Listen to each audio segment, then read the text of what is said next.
The printer wheezed out the last rule card and I peeled the lamination film smooth with the edge of my credit card. 7 rules. Not too many to seem paranoid, not too few to matter. I'd gotten it down to a science after 5 years of this.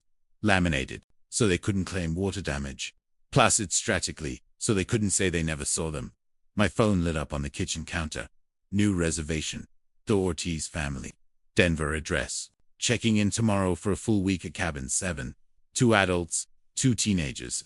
October tourists were either hardcore hikers or families squeezing in one last trip for ski season. The teenagers probably meant the latter. I loaded my truck with the usual supplies, toolkit, spare door locks, firewood, and the cards. The drive up to cabin 7 took 40 minutes when the roads were dry. But October was anyone's guess. My grandfather's watch read 2:47 p.m. as I turned onto the final stretch of dirt. Still plenty of daylight. Fresh elk tracks crossed the porch, presaged up into the mud from last night's rain. Big bull, probably 700 pounds from thespread of the hooves. I followed them around to the back where they trampled Patricia Hen, Autumn mums. She'd complain about that when she got back from Florida. The kitchen window latch hung loose, metal bent outward, wind image maybe, though we hadn't had anything stronger than a breeze all week. I added it to my mental rep and shouldered the door open. The wood always swelled this time of year. Inside. I went through my routine. Rule card on the kitchen counter, propped against the coffee maker, where the parents would see it first. Another on the hallway table, one in each bedroom and the nightstand. The teenagers would probably use them as coasters, but at least I'd done my part. I restocked the firewood bin, checked the generator, tested the carbon monoxide detector. Standard stuff. That kind of things that actually kept people safe. Unlike the last 3 rules on those cards. But you couldn't very well write, "Don't let the thing that lives in these woods into your house," without losing customers. Back on the porch, I nearly missed them. 3 parallel gouges in the railing, cutting through the weather-treated wood down to raw pine. Each line ran about 8 inches long, spaced like fingers, but too wide for any hand. Too deliberate for a bare mark in territory. Bare scraped. They didn't carve. I crouched down, running my finger along one groove. The edges were clean, not splintered. Whatever made these had sharp edges, not claws. The wood inside looked fresh, maybe 2 days old, 3 at most. I pulled out my phone and took a few pictures, checking the angle of feelight to catch the depth. My grandfather had sketched marks just like these in his journal, always showing up in October before the first real snow. He tried to find a pattern. Moon phases, temperature drops, migration schedules. Never could pin it down. The marks just appeared when they appeared, usually right before things got interesting. I left my business card on the kitchen counter with my cell number circled twice in Sharpie. The landline worked most of the time, but cell service was spotty up here. If the Ortiz family needed me, they'd need to be creative. The drive back down the mountain was quieter than usual. No birds, no squirrels chattering. Even the wind had died down to nothing. That kind of stillness meant weather coming, or something. Else I'd learn not to guess. Which my phone buzzed as I pulled into my own driveway. Text from Derek Ortiz asking about hiking trails. I sat in the truck for a minute, thumbs hovering over the keyboard. I could recommend the tourist loops. Beaver Creek, the Lower Meadow Trail. Safe, pretty, boring. Or I could tell him about the real trails. The ones that showed you why people used to worship mountains. I went with Growl, suggested Crystal Lake Trail. Moderate difficulty, great views. A data reminder about afternoon thunderstorms and the temperature dropping 20 after sunset. Didn't mention that the trail passed right by the old mine shaft where hiker Sarah Chun had heard her dead sister calling her name last summer. She'd almost walked right in before her husband grabbed her. Inside my cabin, I heated up leftover chili and pulled out my grandfather's journal. His handwriting got shaky toward the end, but the entry from October 1952 was still clear. He'd been younger than me when he wrote it, just married, trying to make the rental business work. October 18, 1952. Tall visitor came to cabin 7 last night. Hadj's family from Texas heard knocking at 2 a.m. Man outside very polite said he was lost. Hadji's almost opened the door but remembered the rules. Visitor knew their names. All 4 of them. Even the baby they called by a nickname. Stayed until dawn, knocking every a few minutes. Found hoof prints in the morning. Not elk. Not anything I can 'em. The next line was the one that stuck with me. The one that made me double-check my locks. Even now, it knew our names before we spoke them. I closed the journal and washed my bowl. The Ortiz family would arrive tomorrow. Probably around noon if they left Denver after breakfast. They'd laugh at some of the rules, follow most of them, think I was a bit odd, but harmless. The teenagers would complain about the Wi-Fi. The parents would love the view, and if they were lucky, that would be all. They'd leave in a week with photos and memories and stories about Theckwookie Mountain Man who ran their rental. If they weren't lucky, well, that's what the rules were for. I lock its deadbolt, then the chain, checked that the windows were latched. My grandfather had been paranoid about entries, doors, windows, even the chimney flue, after what I'd seen 3 winters ago, standing at my back door in a torn park ranger uniform that hadn't been worn since 1978, asking so politely to come in from the cold. I understood why. The motion sensor light clicked on outside. Probably a deer usually was. Usually I turned off the kitchen light and headed to bed, leaving the porch light on. Tomorrow would be a long day. The Ortiz family's SUV pulled up right at noon, just like I'd predicted. Denver plates, luggage carrier on top, bikes, oomph back, the full suburban adventure package. I stayed on the porch, watching them pile out and stretched. The dad, Derek, moved with that confident energy successful guys always had, already scanning the property like he was evaluating code. His wife Patricio helped a sullen teenage girl from the back seat, while a taller blonde girl emerged from the other side taking photos with her phone. Joey Bridges. Derek extended his hand. Firm grip, direct, eye contact. Software engineer. Definitely. They always shook hands, like they were closing deals. Beautiful place you've got here. Thanks, you must be the Ortiz family. I nodded to the others. Welcome to Cavern 7. His wife Camphor Wood, with a warm smile, the kind that actually reached her eyes. Thank you for accommodating us on short notice. I'm Sarah. This is our daughter Claire. That oak-haired girl barely glanced up from her phone. And Ellie, our exchange student from Germany. Ellie stepped forward with European formality, actually shaking my hand. Thank you for having us, Mr. Bridges. Just Joey's fine. I moved toward their car. Let me help with the bags. Derek waved me off, already popping the trunk. We've got it. Hey, those rule cards you left, pretty comprehensive. Liability type protectually said it casually, joking, but I caught something in his tone, testing me, maybe seeing if I'd laugh it off. Some of it I kept my voice level. The mountains killed 3 hikers just this year. Weather turns fast. Up here, 3. Sarah's nurse instincts kicked in. What happened? Hypothermia for 2 of them. Thought they could handle an afternoon storm in shorts and t-shirts.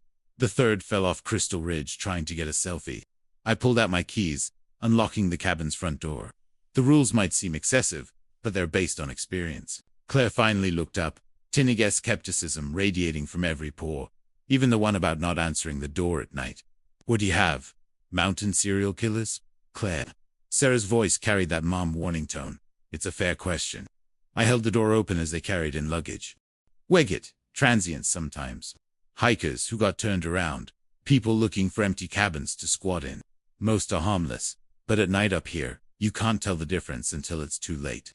Derek set down a suitcase in the living room, already examining the locked windows. Makes sense. But a safe-a-thon, sorry. Ellie had wandered to the kitchen, reading the laminated card I'd left by the coffee maker. What does this mean? Respect the mountain as you would respect the sea. Smart kid picking up on the strangest rule. I chose my words carefully. Locals have learned the mountain has moods. Sounds mystical, but it's practical advice. Don't take unnecessary risks. Don't ignore warning signs. Don't assume you're in control just because you have GPS and Gore-Tex. Like the sea. Ellie nodded slowly. In Germany, we have similar sayings about the Black Forest. Sarah was already checking the locks on the back door, thorough and methodical. Everything seemed secure. The previous guest didn't report any problems. The Millers left 2 days ago. No issues. He didn't mention the bent window latch I'd fixed or the elk tracks that looked almost deliberate in their path across the porch.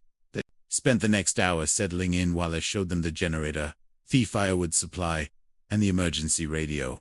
Normal stuff. Derek made jokes about the Wi-Fi speed. Claire complained about the cell service. Sarah asked about the nearest hospital. 40 minutes in good weather, I told her, which was why the emergency kid was so well. I was halfway down the mountain when my phone rang. Derek, hey, quick question. We're hearing these sounds like howling, but he paused. They sound almost human. October, right on schedule. Elk rutting season started last week. The bulls make some pretty weird calls trying to attract mates. Elk, his relief was obvious. Of course, city boy mistake. Happens all the time. They can sound eerily human, especially Heen. The sound bounces off the canyon walls. Thanks, Joey. Sorry to bother. A sounding. The background cut him off. Long, mournful, definitely organic. But Rumsu, even through the phone, it made my skin prickle. That's it, Derek said. That's what we're hearing. I'll come take a look. I was already turning the truck around. Be there in 20. The family stood clustered on the porch when I arrived. Sarah's arm around Claire. Ellie recorded video on her phone. The forest had gone quiet. That unnatural stillness that meant something had spooked the small animals. It stopped right before you got here, Patricia said. Derek pointed toward the tree line. Came from that direction. Lasted maybe 30 seconds each time. I walked the porch perimeter, checking for signs. Nothing at first. Then I saw them. 3 parallel scratches on Thepany tree beside their porch, right at eye level. Fresh enough that sap still beated in the grooves. My chest tightened, but I kept my expression neutral. Probably a bear. The lie come easily after years of practice. They mark territory sometimes, especially if they smell food. Claire leaned in for a closer look. Those don't look like Claire marks, she was right. Too clean, too precise, too intentional. But saying that wouldn't help anyone sleep tonight. Bear's claws can leave surprising patterns depending on the angle. I touched the marks, measuring with my fingers. Same spacing as the ones on Thepid railing. Same depth. I'll add some deterrent spray around Thekabin tomorrow. Should keep them away. We saw eyes, Claire said suddenly. During her hike, something was watching us. Sarah squeezed her shoulder. We saw reflections, honey. Could have been anything. They followed us. Claire's voice was steady. Certain when we moved, they moved. Ellie nodded. Agreement. I saw them too. Yellow like a cat, but higher up. Too high. For a mountain lion, every instinct screamed at me to tell them more, to warn them properly. But direct truth had backfired before. The Chench had left immediately after I'd been too honest, and they'd broken down on the mountain road at dusk. Sometimes staying in a protected cabin was safer than fleeing in panic. Lots of wildlife up here. I pulled out my phone, making a show of checking the time. Listen, you've got my cell number, right? Not just the landline, Derek nodded. Programmed it in. Good cell service is spotty, but texts usually get through eventually. And remember, stay inside after dark. Sarah finished rewill. I gave them the emergency flashlight from my truck and reminded them about the generator's quirks. The marks on the door seemed to pulse in my peripheral vision, but I didn't look at them again. The drive down was slow this time. I kept checking the mirrors, watching for movement in the trees. Turn off to the old family cemetery. I made a decision and pulled over. The cemetery hadn't been used since 1943. Just 12 graves surrounded by a rusted iron fence. My great-grandfather's stone stood in the back corner, the inscription barely legible after decades of weather. But the marks above his name remained sharp. 3 parallel lines cut deep into the granite. My father had shown them to me when I was 15. Said they'd appeared the night after the burial. No explanation, no theory, just another mystery to add to the collection. I traced them with my feeling the impossible precision of the cuts. Warning or claim, protection or possession. My phone buzzed. Sarah at the doors. Do they lock properly? Some of these old cabins have settling issues. I texted back. Allocs replaced last year. Deadbolts are solid. Windows. 2. 3. Dots appeared. Disappeared. Appeared again. Then, good to know. Thank you. She was worried, but trying not to show it. Smart woman. The worried ones usually listen to the rules better. The sun was already dropping behind the western peaks, painting everything orange and red. In 2 hours, it would be full dark. The Ortiz family would be inside. Doors locked, probably making dinner and trying to treat this like a normal vacation. I hoped they'd follow the rules. All of them, especially Rule 4. The marks of my great-grandfathers.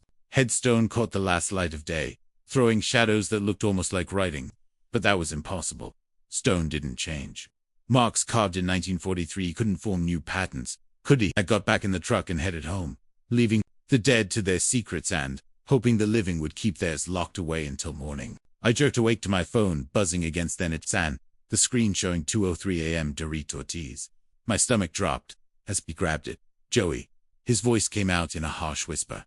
Someone's knocking on our door. The words hit like cold water. I sat up already, reaching for my jeans. Don't answer it. We weren't going to, but a sound in the background. 3 measured knocks, perfectly spaced. Jesus, they're itis again. Where is everyone? I wedged the phone between my shoulder and ear while pulling on my boots. Back bedroom. Sarah's got the girls. More knocking. Louder now. Should I call 911? They're 40 minutes away on a good day. He grabbed my keys and the rifle from above the door. The one with silver bullets I'd never tested. I'm coming up. Stay online. My truck fired up on the second try. The headlights cut through the darkness as I took the first curve too fast. Tires spitting gravel. It stopped, Derek said. Then, after a pause that made my skin crawl, someone's talking. Through the phone, I heard it. A man's voice muffled by the cabin door, but clear enough. Hello, I'm sorry to bother you, but I'm lost. He took a wrong turn on the trail. Please, I just need directions back to the parking area. The voice sounded almost right.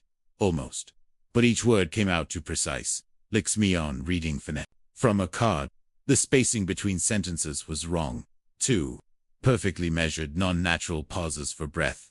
Don't say anything, I told Derek, taking Anna Thurkov hard enough to make the truck lean. Don't even move near the door. Wasn't planning on it. His breathing was quick. Scared. Good. Scared people followed rules better. It knows we're here though. The knocking is right where we're standing. 3 more knocks. Patient and rhythmic. Please, the voice outside continued. I can see your lights and I know someone's home. My phone is dead. I've been walking for hours. Every word still had that mechanical perfection. No emotion, no exhaustion that should come from hours of hiking. Just flat recitation. Derek, can you see him through any windows? Hold on. Shuffling sounds. Footsteps. Okay. I'm at the front window looking through the blinds. Christ. What? He's just standing there, not moving at all. Like a statue. Describe him. Tall. Maybe 6.5 feet. He's wearing hiking gear, but it looks old. Like from the 80s or something. Red backpack. Torn jacket. A pause. Joey, he's not shivering. It's 30 out there, and he's not even shivering. The speedometer hit 50 on a row meant for 25. His face. Can you see his face? It's in shadow from the porch light. Wait, he's turning. A scream erupted through the phone. Not Derek. Higher pitched Claire. What happened? She looked out her bedroom window. Derek's voice cracked. She saw his face.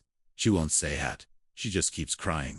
Sarah's voice in the background, sharp with forced calm, telling Claire to look at her, only at her. The eyes, Derek whispered. She keeps saying, the eyes are wrong. 3 more knocks. Harder this time. The sound carried through the phone like hammer blows. Get everyone to the back bedroom, I said. The one with the attached bathroom. Windows on the north side, already moving. Rapid footsteps. Doors closing. Ellie, come on. Leave your phone. The knocking stopped. In the silence, I could hear my engine roaring, tires squealing around curves. 8 minutes out, maybe 7 if I hadn't flipped the truck. Is he still there? I asked. I don't know. I'm not looking. Then a new sound. Long, deliberate scratching along the cabinet's exterior wall, like fingernails on wood, but deeper, carving into the grain. It's moving along the outside, Derek said. Following our path to the back room, the scratching continued. I heard Sarah herding the girls into the bathroom, her nurse's training keeping her voice steady despite everything. 5 minutes, I said, though it was probably more like 6. Heavy footsteps above them on the roof. That's not possible, Derek breathed. The roof's too steep. There's no way. The footsteps were slow, measured, not the scrabbling off an animal, or the careful navigation of a person on a slanted surface. Just steady, impossible steps directly overhead. It's walking on the roof like it's flat ground, Derek said. The footsteps stopped directly above them. In the silence, I could hear Claire's muffled sobs, Sarah whispering prayers, Ellie speaking rapid German, then nothing. Complete silence. Is it gone? Derek asked after 30 seconds. Don't move. Don't check. I'm almost there. He skidded into their driveway 3 minutes later. Headlights sweeping across the empty porch. No figure, no movement. He grabbed the rifle and a flashlight, scanning the terrain. I'm here, I said into the phone. Stay put.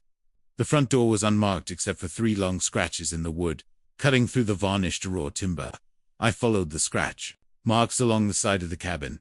One continuous linear, shoulder height, like something had dragged a blade while walking. In the mud beside the cabin, I found them. Footprints, but wrong. The front looked human enough. Toes, ball, arch, but Their heel was all wrong, split down the middle with deep round indentations. I followed the tracks around the cabin, 3 complete circles, each one slightly closer to the walls than the last. The final circle was so close that whatever made it would have been brushing against the siding. The tracks led back toward the forest, clear and deep in the mud. I followed them with my flashlight to the tree line, where they simply ended. Not like something had jumped or climbed. They just stopped at mid-stride, as if whatever made them had evaporated. I went back and knocked on the cabin door. 3 quick taps. Nothing like the measured knocks from before. "It's Joey," I called out. Derek opened the door, his face gray with exhaustion. Behind him, Sarah stood with a kitchen knife, still in defense of it. Claire and Ellie huddled on the couch, Claire's face buried in Sarah's shoulder. "When she came over, it's gone," I said, setting the rifle by the door. "You're safe now. What weighs it?" Sarah asked, her nurse's pragmatism overriding fear. "I don't know the truth, even if incomplete, but it's gone." I stayed until dawn, sitting on their porch with a rifle across my lap. Derek joined me around 4 o'clock, bringing coffee. "The footprints," he said quietly. "I saw you looking at them." I sipped the coffee, choosing my words. "Could be Samian, playing a prank. Halloween's coming up. You don't believe that?" "No." We sat in silence, watching the forest lighten with pre-dawn gray. Birds started headcling, tentative at first, then with growing confidence. "Those tracks," Derek continued. "They weren't human, were they?" I had thought about lying, but he'd already seen too much. The front part was, and the back different. He absorbed this, hands wrapped around his mug. Claire said its size reflected light like an animal's, but the face was human. Almost human. Almost. That word kept coming up. Almost human. Almost right. Almost normal. "Will it come back?" he asked. "Maybe. Probably not tonight." These things seemed to follow patterns. I caught myself saying things and didn't correct it. "You could leave. Find another place. Would that be safer?" I thought about the Chuns, their car found abandoned on the mountain road. Doors open. No sign of them. Not necessarily. The sun crested the eastern peaks, painting everything gold and normal. Sarah came out with Claire and Ellie, both girls pale, but calm. "Thank you," Sarah said simply. I nodded, standing to leave. "Keep your finesse. Call. If anything at all seems off." As I drove away, I didn't tell them more about the hoof prints. Didn't mention how they'd circled the cabin 3 times, like something performing a ritual. Didn't say that my grandfather had sketched the exact same pattern in his journal labeled simply, "The Claiming." They had 6 more nights. I'd watch every one of them. The morning light filtered through my grandfather's study windows, illuminating dust mows that danced above stacks of yellowed newspapers. I'd been at this for 3 hours, working backward through his filing system. A maze of dates and cryptic notations. Only he'd fully understood. McCoffey had gone cold, somewhere around 1923 then. I found it wedged between 2 articles about mining accidents, peculiar encounter near Pikes Peak, dated October 17, 1887. The paper was brittle enough that I held my breath while unfolding it. Local trapper Josiah Mills reports strange visitation at his cabin last Tuesday evening. A tall General Mandris in outdated attire requested shelter from the storm. When Mills, following mountain custom, refused entry to the stranger, the visitor became agitated. Mills discovered peculiar markings upon his door come morning. 3 parallel lines cut deep into the wood. My phone buzzed. "Derek, hey Joey. We're packing up, heading out after lunch." "Wait," I set the article aside carefully. "Don't leave yet. Can you meet me at the cabin? There's something you need to see. We're kind of eager to get back to civilization." His voice carried that forced lightness people use when they're trying not to admit they're scared. "I get it, but leaving might make things worse. Give me 30 minutes. Silence on his end. Then Patricia's voice in the background. They discussed in hushed tones before Derek came back. 30 minutes. I grabbed my grandfather's journal and 3 more newspaper clippings, including one from 1902 with a photograph. Grainy, but clear enough to show 3 marks carved into a settler's wagon. The caption read, "Maester, Mysterious Vandalism, or Indian Warning." The family waited on the porch when I arrived, their SUV already loaded. Claire sat on the steps, knees drawn up while he stood apart, taking pictures of the tree line with her phone. "Thanks for waiting." I climbed the steps, noting fresh scratches on the railing I hadn't seen yesterday. "I know last night was real rough." Claire looked up, eyes red. "Rimmed thing tried to break into our house." "But it didn't," I said. settling onto Thipot's bench. And that's important. Patricia crossed her arms, full nurse mode assessment in her gaze. What aren't you telling us? I opened the Journal Twath 1887 article, handing it to her. This has been happening for a long time. Same pattern, knock-in requests, for entry marks left behind. She read quickly, professionally, then passed it to Derek. His engineering brain kicked in immediately. These dates, they're all October. Every single one. I flipped through more pages. 1887, 1902, 1921, 1952, 1978.1978. Patricia interrupted. That's recent park ranger named Tom Riss went missing, after reporting someone in outdated clothing asking for help near the Crater Lake Trail. I pulled out their photocopy. They found his uniform folded neatly at his cabin door 3 days later. Never found him. Ellie had moved closer, reading over Derek's shoulder. The marks, they appear in all these stories. Every time someone refuses entry, issued them my grandfather's sketches. He spent 40 years documenting this. The marks aren't random. They're a message or maybe a warning. Warning about what? Derek asked. I think I chose my words carefully. I think leaving suddenly like you're running away might be seen as disrespectful. These mountains were sacred to the Ute people, long before settlers arrived.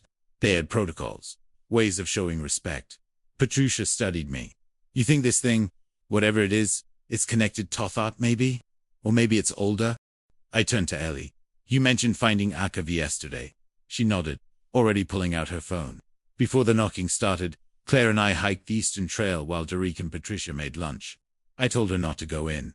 Claire muttered, but ID anyway. Ellie swiped through photos. Look at this. The image showed a cave wall covered in symbols. Not Native American pictographs. I'd seen plenty of those. These were different. 3 lines intersecting in complex patterns. Some triangles, others creating shapes that hurt to look at directly. Jesus, Derek breathed. How old are these? Can you send me those? I asked Ellie. She nodded, thumbs flying across her screen. My phone pinged moments later with 12 images. I enlarged one, comparing it to my grandfather's sketch from 1952. Identical, not similar. Exactly. The same down to the angle of intersection.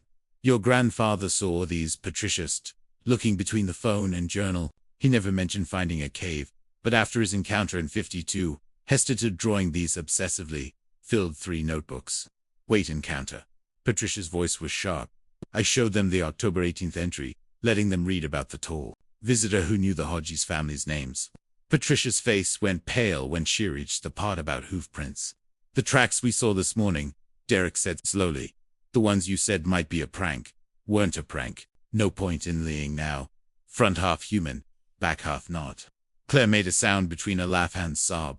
So, we're being stalked by what exactly? I don't know. The admission felt like fear. My family's been here 3 generations, and we still don't. No.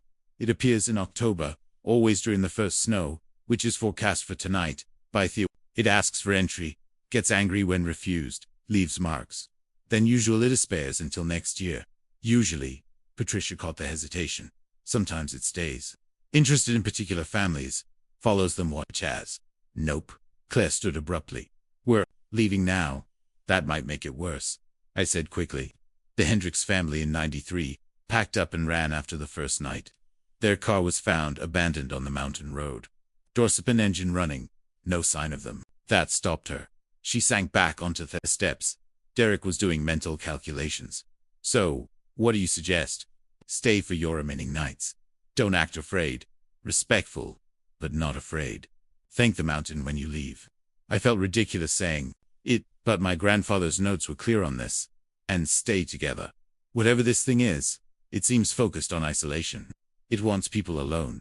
You really believe this? Patricia asked. Not skeptical, just direct. 3 winters ago. Something knocked on my door at 2 a.m. I looked through the peephole and saw Tom Hendricks in his ranger uniform. Problem was, Hendricks disappeared in 1978. I met each of their eyes. So yeah, he believes silence stretched across the porch. Wind rustled through pines carrying the smell of coming snow. We'll stay, Derek finally said. But we're boarding up 2 windows. I'll help, I offered. And tonight, I'll be watching from my truck. You won't see me, but I'll be there. Patricia nodded slowly. Those symbols in the cave. What do you think they mean? Communication, maybe. Territory marking. I gathered up the journal and articles. I'm going to contact the university, see if their anthropology department has any ideas. Doc Ellie spoke up. In Germany, we have stories of things that guard forests. They test humans, see if they're worthy of passage. You think this is a test? Claire asked. Maybe. Or maybe it's just territorial. Ellie shrugged. Either way, running seems like failing. We spent the afternoon securing the cabin. Derek and I boarded the lower windows while Patricia organized supplies in case they needed to barricade themselves in the back bedroom again. Claire and Ellie moved all the beds away from windows, creating a defensive position in the hallway. As sunset approached, I headed toward my truck. Remember, don't answer the door. Don't even acknowledge it if it comes. And if it tries to break in, Derek asked. Then you call me and we deal with it together. I parked just off Access Road, close enough to see the cabin, but hidden by trees. The temperature dropped fast once the sun disappeared behind the peaks. By 8 o'clock, my breath fogged the windshield. 10 o'clock, 11, nothing. Then at 11:17, movement. In the trees, a tall figure emerged from the forest, walking with that too smooth gait I'd seen 3 winters ago. Through my binoculars, I tracked it as it approached the cabin. It stopped at the tree line, maybe 30 feet from the porch, just standing there watching. The porch light caught its silhouette, definitely over 7 feet tall, human-shaped, but wrong in proportion. That head was the worst part. In profile, I could see protrusions from the skull, antlers or horns branching up and back like a crown of bone. It stood perfectly still for 3 hours. No shifting weight, no adjusting position, like someone had paused a video. Even through binoculars, I couldn't make out facial features. The face stayed in shadow, despite the moonlight. At 2:20 a.m., clouds rolled in from the west, covering the moon. In 30 seconds of complete darkness, the figure vanished, not walked. Away. Vanished. When the clouds passed, the tree line was empty. I waited until dawn, then walked the perimeter. The tracks were there, as I'd expected, but this time they formed a deliberate pattern. 3 concentric circles around the entire cabin, each one tighter than the last. My grandfather's journal mentioned this exact pattern sketched in shaken handwriting the night before the creature tried to enter his home. The night before everything changed. I photographed the tracks, then went knock on the cabin door. 3 quick taps, our agreed signal. Derek answered, looking haggarded. Behind him, the others sat around the kitchen table, nobody even pretending they'd slept. It was here, I said, watching, but it didn't approach. We know, Patricia said quietly. We could feel it. I showed them the tracks, 3 circles clear in the morning mud. Nobody asked what it meant. We all knew it was claiming them. The snow started right at 9, just like the weather service promised. Fat, wet flakes, that stuck to everything. The kind that would dump a foot by morning and knock out power lines, if we weren't lucky. I sat at the Ortiz family's kitchen table, watching Derek CH check the furniture we'd pushed against the windows. The couch blocked the big picture window. The dining table reinforced the back door. We'd turned out their rental into a fortress. Coffee. Sarah held up the pot, steady as always, despite the situation. Thanks. I wrapped my hands around the mug, feeling the warmth through ceramic. The girl sat on the floor by the fireplace, Claire showing Ellie something on her phone, probably to avoid thinking about what might come. My grandfather's final journal entry was burned into my memory. I'd read it so many times today that I could recite it. The first snow brings it fully into our world. Not a visitz or a numor, but something present, solid, demanding. How long do we wait? Derek asked, settling into the chair across from me. It'll come when it comes. Usually between 10 and 2. I checked my watch. 9:47. The snow triggers something, Mickey said bolder. Claire looked up from her phone. You've seen it before. Realizing it, not just shadows. Not a question, but I nodded anyway. Once last winter. What did it look like? Before I could answer, we heard them. Footsteps in the snow. Slow, deliberate, circling the cabin. Not trying to hide. The opposite, actually. Announcing itself, everyone froze. The footsteps continued their circuit, each one a muffled crunch in the fresh powder. Sarah moved to the girls, positioning herself between them on the door. Derek stood, hand reaching for the poker by the fireplace. Nobody. Move, I whispered. Though I was already walking to the front window, I peered through a gap between the couch and the frame. The porch light illuminated falling snow, turning everything into a white curtain. Then it stepped into view, 8 feet tall. Maybe its body was wrapped in what might have been a Union Army coat once, now rotted, 2 tatters that hung like moss. But the head, God, the head, massive elk antlers erupted from its skull, 12 points on each side, so heavy they should have snapped its neck. The face below was stretched like someone had grabbed human features and pulled them over a frame too large. Eyes set too wide, reflecting the porch light like the mouth was almost normal until it opened, revealing teeth and rows like ashocks. "What do you see?" Derek whispered. I couldn't answer. The creature had stopped directly in front of the door, its head tilted as if listening. Then it one hand, too many knuckles, fingers that bent in ways that made my stomach turn, and knocked 3 times, polite as a neighbor. "Hello." The voice was beautiful, melodious, like a trained singer's. I apologized for the late hour, but the storm caught me unprepared. "Might I trouble you for shelter?" Nobody breathed. The creature waited, patient as winter itself. "I know you're inside." That gorgeous voice, each word perfectly enunciated. Derek Ortiz, software engineer from Denver. Sarah Ortiz, ICU nurse at Denver General. Claire Romero, honor student who hides her grades. Ellie Schneider, exchange student from Munich, writing about American folklore. Claire made a strangled sound. Sarah pulled both girls against her. The creature continued, voice never changing tone. "And Joey Bridges. Joseph Michael Bridges, 3rd-generation caretaker, keeper of incomplete rules, reader of full journals. My middle name." Nobody up here knew my middle name. It wasn't on any paperwork, any licenses. Even my father had only used it when I was in serious trouble. "Please," it said, "the snow is so cold." The politeness made it worse somehow, liked being stalked by something with perfect manners. Silence stretched for 30 seconds. Then the door exploded inward with a crack like thunder. No, not exploded. The creature had simply pushed it on. Wood splintered like balsa. The deadbolt held, but barely the door frame cracking around it. Another push, and we'd have nothing between us and it. "Get to the back room," Derek shouted, grabbing the poker. "No." I stepped forward, surprising myself. "Nobody run." The creature hit the door again. Wood screamed. The deadbolt bent but held. My grandfather's words came back. "The mountain has its own will. Sometimes you have to acknowledge what owns the land." I walked to the door close enough to smell the thing outside. Pine sap and old death and something metallic like copper. Through the cracks in the wood, I could see one eye larger than its B. The pupil dilated despite the porch light. "We respect the mountain."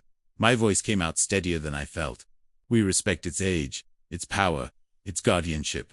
The pounding stopped through the ruined door. I saw the creature step back, its head tilted again. Those impossible antlers catching snow. "Listening. We're temporary," I continued, the words coming from somewhere deeper than thought. "We know that we're visitors on land that was never ours. We follow the rules. Wouldn't take more than offered. We'll leave in the morning and disturb nothing sacred." The creature stood perfectly still. Snow accumulated on its antlers on the remains of its uniform, turning it into a statue. Then it raised that wrong-jointed hand and drew 3 lines in the air. The gesture was slow, deliberate, almost ceremonial. "Acceptable," it said in that beautiful Elvis. He began walking backward, never turning around. Those reflective eyes stayed locked on mine through the ruined door. 10 feet 20. At the tree line, it stopped. "The old agreements hold," it said, "for now." Then, it stepped backward into the forest and was gone. Not hidden by trees, gone like it had never existed at all. Nobody moved for a full minute. Finally, Sarah allowed herself onto the couch, pulling the girls with her. "What agreements?" "I don't know." I examined the door, split down the middle, but somehow still standing. My grandfather never mentioned agreements. Derek was already moving furniture to barricade the broken door. "Will he come back?" "Not tonight." I helped him shift the bookshelf. "When it makes a decision, it keeps it. That's one thing we've learned." Ellie finally spoke, her accentica with stress. "It knew your middle name." "Yeah, same way it knew everything else, I guess." I thought about those eyes. Too intelligent. To knowing it's been here longer than any of us. Maybe it just knows things. We spent the rest of the night awake, taking shifts, watching the tree line. The snow kept falling, covering the creature's tracks, erasing evidence of its visit, except for the Around 400 a.m., Claire fell asleep against Sarah's shoulder. Ellie dozed in the chair by the dying fire, Derek and I stood by the window watching dawn creep across the mountains. The old agreements, he said quietly. You think there really was some kind of deal between the first settlers and Thad May? Or maybe between the Ute and whatever came before? I thought of Booth Cave symbols Ellie had photographed. Patterns that hurt to look at.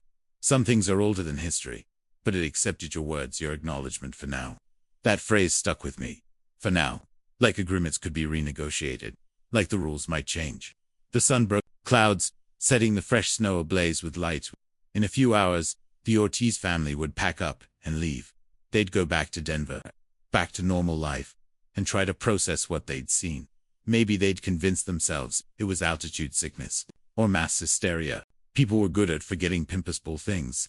But I'd add tonight to their journal, another entry in my family's catalog of encounters. And I'd think about that phrase, the old agreements, and wonder what exactly my ancestors had to keep us safe. Outside, the mountain stood silent under its blanket of new snow, keeping it somewhere up there, in caves and forests, older than memory. Something watched and waited, and remembered agreements made in desperate darkness. Tomorrow, new guests would arrive. I'd give them the rules, hope they'd listen, and watch another family struggle with the impossible truth of this place. But tonight, we'd survived. The agreements, whatever they were, held for now. I helped the Ortiz family load their SUV as the morning sun turned last night's snow into streams of meltwater, running off the cabin roof. The broken door we'd barricaded with furniture looked even worse in daylight. Splintered wood and bent metal that no amount of explaining could make normal. Insurance should cover it, I said, though we both knew no claim would capture what really happened. Derek secured the last suitcase. Then Tonedo faced me. Will it follow us back to Denver? The question I'd been dreading? I don't think so. In all the records my family's kept, it's never left the mountain. Whatever it is, it seems Tito this specific place. Seems Patricia emerged from the cabin with egg. That's not exactly reassuring. It's the best I can offer. I watched Claire helping Ellie with her backpack, both of them moving like they hadn't slept in days. This thing has boundaries, rules it follows, just like it expects us to follow ours. Claire, me, phone in hand. Here she showed me her number on the screen. When I'm ready. Not now, but when I'm ready. I want to know more about the history, the agreements, all of it. I added her contact, understanding the weight of what she was asking. Some knowledge you couldn't unlearn. Ellie pulled out her phone, swiping through images. The cave photos. I'm sending them all to you. Her fingers moved across the screen with German efficiency. There were sections I didn't photograph, deeper parts. Their symbols, they were different how. Older. I think, more primitive, less geometric, and more like actual drawings. She met my eyes. Like stories. My phone buzzed repeatedly as her photos arrived, dozens of them, each showing those impossible patterns that seemed to shift when you weren't looking directly at them. They piled into the SUV, Patricia taking the driver's seat. As they pulled away, Derek lowered his window. Thank you for everything, for being honest when it mattered. I watched their taillights disappear around the first curve, then stood alone, in the muddy driveway. The mountain felt different in their absence, not empty, but expectant. Like something waiting for the next move in an ancient game. The hike to Ellie's cave took 40 minutes through melting snow and mud. I'd brought proper equipment this time. Headlamp, camera with extra batteries, even rope in case the cave went deeper than expected. The entrance was smaller than I'd imagined, barely wide enough for an adult to squeeze through. Inside, my headlamp illuminated the symbols Ellie had photographed. But she was right. There was more. Past the geometric patterns, deeper in where the cave widened into a proper chamber, fuels told stories. Pictographs in faded ochre and charcoal showed human figures approaching a massive horned being. Not cowering or fleeing, approaching with hands extended, offering objects I couldn't identify. The next panel showed Tebeing accepting these gifts. Its own hands, too many fingers. Even in ancient art, extended in what looked like blessing. The final panel made me sit down hard on the cave floor. It showed horned figure standing guard, while humans slept safely in crude shelters. Protection, not predation. A bargain struck and kept. He photographed everything. Multiple angles, different lighting. The university's anthropology department would want to see this. Hell, this could rewrite understanding of Precolumbian mountain cultures. But even as I documented, I knew I'd be careful about what I shared. Some knowledge carried responsibility. The hike back was harder, my mind churning through implications. The creature, guardian, spirit, whatever it was, hadn't always been humanity's enemy. The pictographs, suggested kisses, even reverence.